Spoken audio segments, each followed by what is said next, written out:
Okay, so tuone how to perform URL redirection kwenye admin site ya Django project. Okay, so default Django admin URL is your computer IP address 127.0.0.1, then colon, this is a port number 8000 is port number /admin. So this is a default admin site URL. Okay, so tunataka sisi ni kwamba how to remove default admin site address, isiwe tena admin, iwe for example dashboard, to be like a dashboard or to be like a root level kama inavyoonekana hapo. So how to do that? Hii ni Django admin. Okay, so nitakuja hapa kwenye my source code, then nita navigate project URLs. Okay, so nita click, so hii ina direct kwenye admin. So now copy it, then comment. After copy and pasting, comment.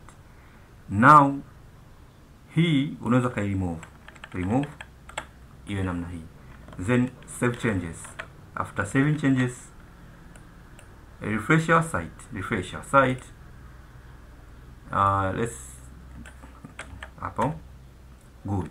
Now you can see hapa tayari nimeshaingia kwenye admin site bila kuandika ile /admin, is root level. Okay, so when I refresh is root level, so admin no longer. So ni click on admin, no longer inaleta error kama ilivyoonekana pale. Kwa sababu gani? Hakuna URL namna hii, inaisha remove. Okay, so now una access kutumia admin, or I can change. For hiyo nimeandika admin hapa, naweza nika change nika just kuandika dashboard. Okay, after then / we specify your path. After then nitakuja hapa katika my website, niki refresh inarudi kwenye default Django welcome screen.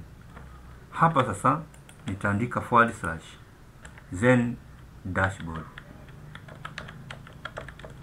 then click enter. Now nipo kwenye dashboard, right? So click hapa katika view site, nitaenda pale katika ile hii hapo, nikinavigate to admin nita just kuandika dashboard. So admin, ukiandika admin utakutana na error sababu hakuna page inayoitwa admin. Okay, isipokuwa tumechange kwenda kwenye hii hapa inaitwa dashboard. Okay, let's try to log out. Okay, so naona path imechange, imekuwa dashboard logout, and then login again, click on login. Now kwenye path imekuwa dashboard, login and next and so on, kwa sababu hii ni authorization authentication inafanyika hapo. Okay, so path itakubadilika kutoka kwenye admin itakuwa dashboard kwa operations zote. Okay, good. So let's try to log in. My name is Samir and this is the password, and click it. Good.